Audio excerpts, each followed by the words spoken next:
Salutare tuturor, numele meu este Suleiman Bargi și eu sunt internațional aici, în România. Eu vin din Senegal, iar astăzi vreau să vă povestesc de ce am ales să studiez aici. Poate că pentru dumneavoastră, România e doar o țară în care trăiți, dar pentru mine a fost o alegere specială. Mulți oameni mă întreabă de ce am ales România. Așa că în acest videoclip o să vă spun povestea mea și ce m-a surprins cel mai mult aici. Rămâneți până la final, desigur veți descoperi lucruri interesante. Când am decis să studiez în străinătate, aveam multe opțiuni. Din exemplu, Germană, Italia, Canada, așa și mai departe. Dar eu am ales România. Și știți de ce?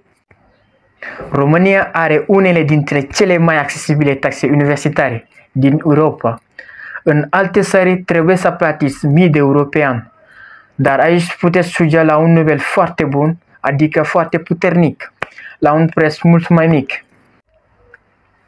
Ca să fiu sincer, nu știam la ce să mă aștept când am ajuns aici în România, dar imediat am fost surprins de două lucruri, care sunt ospitalitatea românilor și frumusețea orașelor, adică Cluj-Napoca, București, Timișoara, Sinaia, Sibiu și Brașov, așa și mai departe. Fiecare are un farmec unic și am fost primit cu brațele deschise și am descoperit o cultură formidabilă, adică și incredibilă.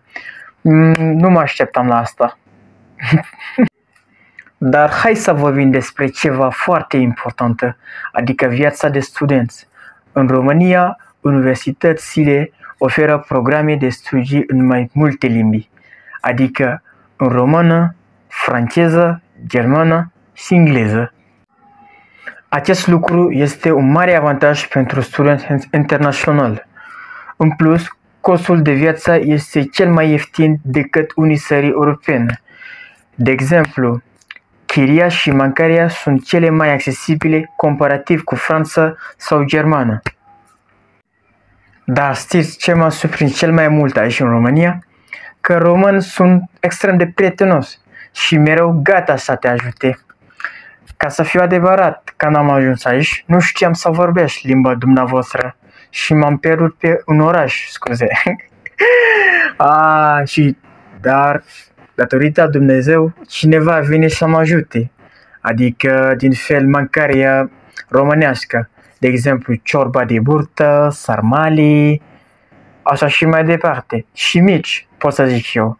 Dacă nu ai mâncat-o până acum, trebuie să o faci, pentru că e prea gustoasă și prea bună. Așa că dacă vrei să studiezi aici în România sau vrei doar să descoperi această țară minunată, îți recomand cu toată inima. Acum spune-mi în comentarii ce părere ai despre povestea mea și te rog, nu uita să te abonezi, adică urmează mai multe videoclipuri despre mine în România. Din fel și cu facultatea, că eu știu că tu vrei să știi ce facultate sunt eu. Bine, abonează-te, te rog frumos. Dacă nu puteți sau nu pot să știți sau știi povestea mea care urmează. Pa, salut, ne mai vedem!